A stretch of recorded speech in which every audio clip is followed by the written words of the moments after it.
ಹಿಪ್ಪರಿಗಿ ಬಳಿ car blast ಪ್ರಕರಣವನ್ನು ಕಡೆಗೂ ಬಾಗಲಕೋಟೆ ಪೊಲೀಸರು ಭೇದಿಸಿರುವಂಥದ್ದು. ಅದು ಅಚಾನಕ್ ಆಗಿರುವಂಥ ಘಟನೆ ಅಲ್ಲ, ಅದು ಪೂರ್ವನಿಯೋಜಿತ ಕೃತ್ಯ ಆಗಿರುವಂಥದ್ದು. ಕೃತ್ಯದ ಹಿಂದೆ ಕೊಲೆ ಸಂಚು ಇರುವಂಥದ್ದನ್ನು ಪೊಲೀಸರು ಈಗಾಗಲೇ ಭೇದಿಸಿರುವಂಥದ್ದು. ಈ ಬಗ್ಗೆ ಮಾತನಾಡೋದಕ್ಕೆ ಬಾಗಲಕೋಟೆ SP ಆಗಿರುವಂಥ ಸಿದ್ಧಾರ್ಥ್ ಗೋಯಲ್ ಅವರು ಕೂಡ ನಮ್ಮ ಜೊತೆ ಇರುವಂಥದ್ದು. ಅವ್ರನ್ನೇ ಈ ಪ್ರಕರಣದ ಇಂಚಿಂಚು ಮಾಹಿತಿಯನ್ನು ಅವ್ರನ್ನೇ ಕೇಳ್ತಾ ಹೋಗ್ತೀನಿ. ಸರ್, ಈಗ ಪ್ರಕರಣವನ್ನು ಭೇದಿಸಿರುವಂಥದ್ದು ಯಾವ ರೀತಿಯಾಗಿ ಅದು ಸಂಚನ್ನು ರೂಪಿಸಿದ್ರು ಮತ್ತು ಯಾರು ಮಾಡಿರುವಂಥದ್ದು ಸರ್ ಕೃತ್ಯ? ಈಗ ನಾವು ಶುರುವಿಂದ ಸ್ಟಾರ್ಟ್ ಮಾಡಿದರೆ ನಮಗೇನು ಮಾಹಿತಿ ಇತ್ತು, 25ನೇ ತಾರೀಕು ಯುವರಾಜ್ ವೈನ್ ಅಂಗಡಿ ಅಂದರೆ ವೈನ್ ಶಾಪ್ ಏನಿದೆ ಹಿಪ್ಪರ್ಗಿ ಕ್ರಾಸಲ್ಲಿ ಏನಿದೆ ಜಮಖಂಡಿ ರೂರಲ್ ಪೊಲೀಸ್ ಸ್ಟೇಷನ್ ವ್ಯಾಪ್ತಿಯಲ್ಲಿ 10:45ಗೆ ಅವರ XUV 300 ಕಾರಲ್ಲಿ ಅಲ್ಲಿ ಮೇನ್ ನಮ್ಮ ಓನರ್ ಯಾರಿದ್ದಾರೆ ಆ ಅಂಗಡಿದು ಅನ್ನುವಂಥದ್ದೇ ಅವ್ರ ಕಾರಲ್ಲಿ ಬ್ಲಾಸ್ಟ್ ಆಗಿದೆ. ಅದು ಬ್ಲಾಸ್ಟ್ ಆದ ನಂತರ ನಾವು ಇಮಿಡಿಯೇಟ್ಲಿ ಸ್ಪಾಟ್ಗೆ ಭೇಟಿ ನೀಡಿದ್ದೀವಿ. ಅಲ್ಲಿಂದ ಎಲ್ಲ ರೀತಿ ಸೈಂಟಿಫಿಕ್ ಸ್ಯಾಂಪಲ್ ಕಲೆಕ್ಟ್ ಮಾಡಿದ್ದೀವಿ. CCTV ಇರಲಿ, ಬೇರೆ ಟೆಕ್ನಿಕಲ್ ಡೇಟಾ ಇರಲಿ, ಟವರ್ ಡೇಟಾ ಇರಲಿ, ಎಲ್ಲ ಕಲೆಕ್ಟ್ ಮಾಡಿದ್ದೀವಿ.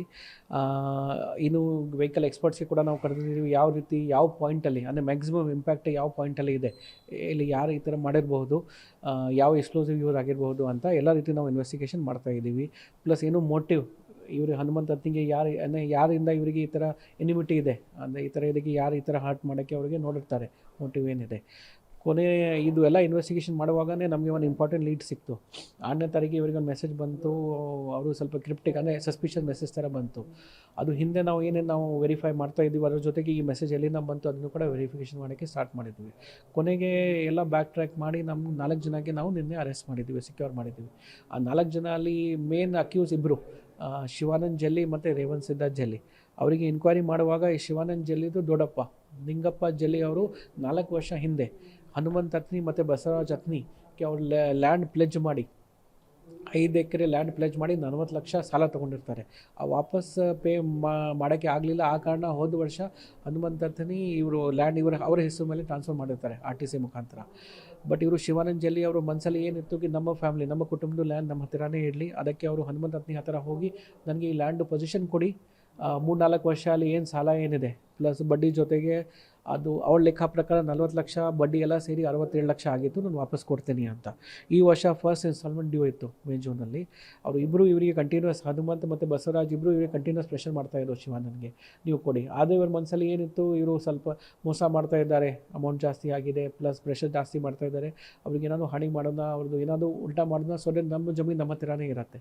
ಆ ಪ್ಲಾನ್ ಇಟ್ಕೊಂಡು ಇವರು ಲಾಸ್ಟ್ 4-5 ಮಂತ್ಸಿಂದಾನೇ ಸ್ಕೆಚ್ ಹಾಕ್ತಾಯಿದ್ರು. ಮತ್ತು ಇವರಿಗೆ ಮುಂಚೆ ಬ್ಲಾಸ್ಟಿಂಗ್ ಎಕ್ಸ್ಪೀರಿಯೆನ್ಸ್ ಕೂಡ ಇದೆ. ಕೆಲವು ರಿಲೇಟಿವ್ಸ್ ಮುಂಚೆ ಭಾವಿ ಬ್ಲಾಸ್ಟಿಂಗ್ ಕೆಲಸ ಮಾಡ್ತಾಯಿದ್ರು.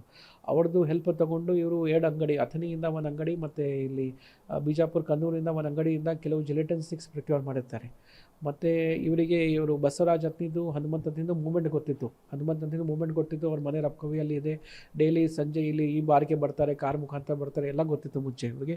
ಸೊ 25ನೇ ತಾರೀಕಿಗೆ ಎಲ್ಲ ಪ್ಲಾನ್ ಮಾಡಿ ಎಲ್ಲ ಸ್ಕೆಚ್ ಹಾಕ್ಕೊಂಡು ಮನೆಯಿಂದನೇ ಎಕ್ಸ್ಪ್ಲೋಸಿವ್ ರೆಡಿ ಮಾಡಿ ಒಂದು TVS ಸ್ಕೂಟಿ ಮುಖಾಂತರ 8 ಅಕ್ಯೂಸ್ ರೇವಂತ್ ಸಿದ್ಧಾರ್ಥ್ ಜಲ್ಲಿ ಇವ್ರ ಕಸನ್ ಬ್ರದರ್ ಜೊತೆಗೆ ಇವರು ಹಿಪ್ಪರ್ಗಿಗೆ ಬರ್ತಾರೆ.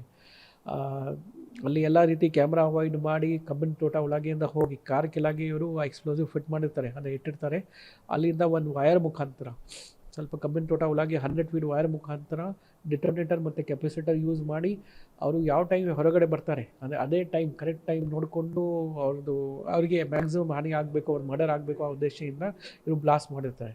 ಪ್ಲಸ್ ಆದ ನಂತರ ಕೆಲವು ಎಕ್ಸ್ಪ್ಲೋಸಿವ್ಸ್ ರೆಸಿಡ್ಯೂ ಐಟಮ್ಸ್ ಇರುತ್ತೆ, ಅದನ್ನು ಕೂಡ ತೊಗೊಂಡು ಹೋಗಿ ಒಂದು ಕಡೆ ಡಂಪ್ ಮಾಡಿರ್ತಾರೆ, ಅದಕ್ಕೆ ಗೊತ್ತಾಗಬಾರದು. ಇನ್ನೊಂದು ಇಂಪಾರ್ಟೆಂಟ್ ಏನಿದೆ, ಎಲ್ಲ ರೀತಿ ಕಾರ್ಯಾಚರಣೆ ಟೈಮಲ್ಲಿ ಅವ್ರ ಸ್ವಂತ ಫೋನ್ ಅವ್ರದ್ದು ಬಳಕೆ ಮಾಡಲಿಲ್ಲ. ಫೋನ್ ಸ್ವಿಚ್ ಆಫ್ ಮಾಡಿ ಮನೆಯಲ್ಲಿ ಇಟ್ಬಿಟ್ಟು ಎಲ್ಲ ರೀತಿ ಯಾವ ರೀತಿ ನಾವು ಪೊಲೀಸ್ಗೆ ಅವಾಯ್ಡ್ ಮಾಡ್ಬೋದು, ತಪ್ಪಿಸ್ಕೊಂಡು ಹೋಗ್ಬೋದು ಅಂತ ಆ ಥರ ಇವರು ಆಪ್ರೇಟ್ ಆಗಿದ್ದಾರೆ.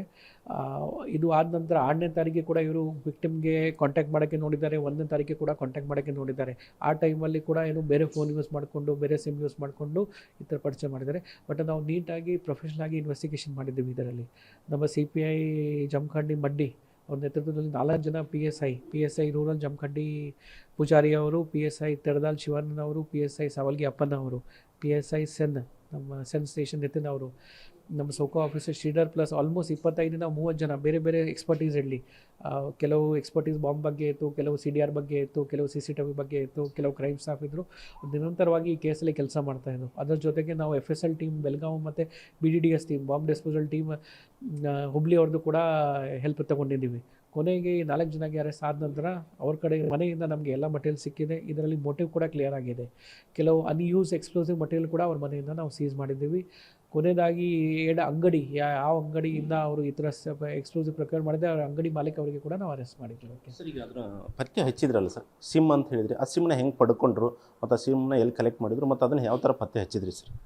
ಆ ಮೆಸೇಜ್ ಯಾವ ಸಿಮ್ಮಿಂದ ಬಂತು ಆ ಸಿಮ್ ನಾವು ರಿವರ್ಸ್ ಟ್ರ್ಯಾಕ್ ಮಾಡಿದ್ದೀವಿ. ಅದು ನೋವು ಕಂಪ್ನಿ CCTV ಕ್ಯಾಮ್ರಾ ಅಲ್ಲಿ ಸಿಮ್ ಬೇಸ್ CCTV ಕ್ಯಾಮ್ರಾಯಿಂದ ಆಲ್ಮೋಸ್ಟ್ ಹೋದ ತಿಂಗಳು 10-15 ದಿವಸ ಹಿಂದೆ ಕಳ್ತನ ಆಗಿತ್ತು. ಕಳ್ತನ ಆದ ನಂತರ ಅದೇ ಸಿಮ್ 2 ಫೋನಲ್ಲಿ ಯೂಸ್ ಆಗಿತ್ತು. ಇನ್ನು ಹೊಸ ಫೋನ್ ಇರಲಿ ಅಥವಾ ಸೆಕೆಂಡ್ ಹ್ಯಾಂಡ್ ಫೋನ್ ಇರಲಿ, ಆ ಫೋನ್ ಎಲ್ಲಿ ಪರ್ಚೇಸ್ ಆಗಿದೆ, ಯಾರು ಪರ್ಚೇಸ್ ಮಾಡಿದ್ದಾರೆ ಮತ್ತು ಆ ಫೋನ್ ಬೇರೆ ಕಡೆ ಎಲ್ಲೆಲ್ಲಿ ಯೂಸ್ ಆಗಿದೆ, ಪ್ಲಸ್ ಅದೇ ಸಿಮ್ದು ಮೂವ್ಮೆಂಟ್ ಅಥವಾ ಆ ಸಿಮ್ ಯೂಸ್ ಮಾಡೋ ಟೈಮಲ್ಲಿ ಬೇರೆ ಯಾವ ಫೋನ್ ಯೂಸ್ ಆಗಿದೆ ಅಂತ ನಮ್ಮ ಇದರಲ್ಲಿ ನಾವು LSS ಪಾರ್ಟ್ ಹೇಳ್ತೀವಿ. ಆ ಪ್ರಕಾರ ನಾವು ಕೆಲವು ಸಸ್ಪೆಕ್ಟ್ ವ್ಯಕ್ತಿಗೆ ಶಾರ್ಟ್ ಲಿಸ್ಟ್ ಮಾಡಿದ್ದೀವಿ. ಎಲ್ಲರಿಗೆ ಆಲ್ಮೋಸ್ಟ್ ನಮಗೆ 1000 ಜಾಸ್ತಿ ಸಸ್ಪೆಕ್ಟ್ ವ್ಯಕ್ತಿ ಸಿಕ್ಕಿದ್ರು. ಇಂಡಿವಿಜುವಲಿ ಒಬ್ಬರಿಗೆ ನಾವು ಚೆಕ್ ಮಾಡಿದ್ದೀವಿ. ಅದರಲ್ಲಿ ನಮಗೆ ಆ ಎಕ್ಸ್ಪ್ಲೋಷನ್ ಟೈಮಲ್ಲಿ ಮೂವ್ಮೆಂಟ್ ಚೆಕ್ ಮಾಡಿದ್ದೀವಿ, CCTV ವೆರಿಫೈ ಮಾಡಿದ್ದೀವಿ, ಅವ್ರದ್ದು ವಿಕ್ಟಿಮ್ದು ಏನಾದರೂ ಲಿಂಕ್ ಇದೆ ಅದನ್ನು ಚೆಕ್ ಮಾಡಿದ್ದೀವಿ. ಕೊನೆಗೆ ಶಾರ್ಟ್ ಲಿಸ್ಟ್ ಮಾಡಿ ನಾವು ಈ 4 ಜನ ಮೇಲೆ 0 ಡೌನ್ ಮಾಡಿದ್ದೀವಿ. ಅದೇ ಫಿಲ್ಟರ್ ಮಾಡಿ ಮಾಡಿದ್ದೀವಿ.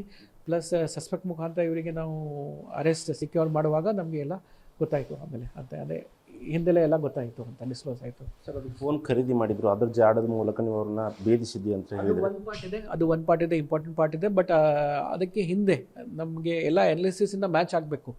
ಅಂದರೆ ಇದ್ರ ಫೋನ್ ಖರೀದಿ ಮಾಡೋದು ಪ್ಲಸ್ ಹಿಂದೆ ಎಕ್ಸ್ಪ್ಲೋಷನ್ ಅವ್ರದ್ದು ಲಿಂಕ್ ಇರಬೇಕು. ಆ ಲಿಂಕ್ ಕೂಡ ನಾವು ಮ್ಯಾಚ್ ಮಾಡಿದ್ದೀವಿ ಅಂತ ಹೇಳ್ತಾರೆ. ಸೊ ನಾನು ಹೇಳೋ ಪ್ರಕಾರ ಬೇರೆ ಸಸ್ಪೆಕ್ಟ್ ವ್ಯಕ್ತಿ ಇದ್ದಾಗ ನಮಗೆ ಕೊನೆಯದಾಗಿ ಈ 4 ಜನ ಮೇಲೆ ಯಾಕೆ ಶಾರ್ಟ್ ಲಿಸ್ಟ್ ಮಾಡಿದ್ದೀವಿ, ಬಿಕಾಸ್ ಬೇರೆ ಲಿಂಕ್ ಕನೆಕ್ಟ್ ಆಗ್ತಾ ಇತ್ತು.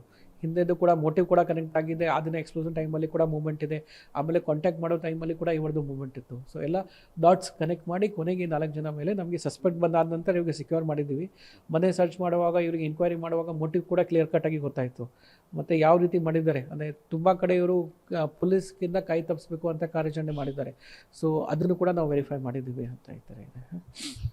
ಇದಿಷ್ಟು ಏನಂತ ಹೇಳಿದ್ರೆ ಕಾರು ಬ್ಲಾಸ್ಟ್ ಪ್ರಕರಣಕ್ಕೆ ಸಂಬಂಧಪಟ್ಟಂತೆ ಪೊಲೀಸರು ನಡೆಸಿರುವಂಥ ತನಿಖೆಯ ಸಂಪೂರ್ಣ ಮಾಹಿತಿ ಆಗಿರುವಂಥದ್ದು. Krishna Hadimani, news first, Bagalkot.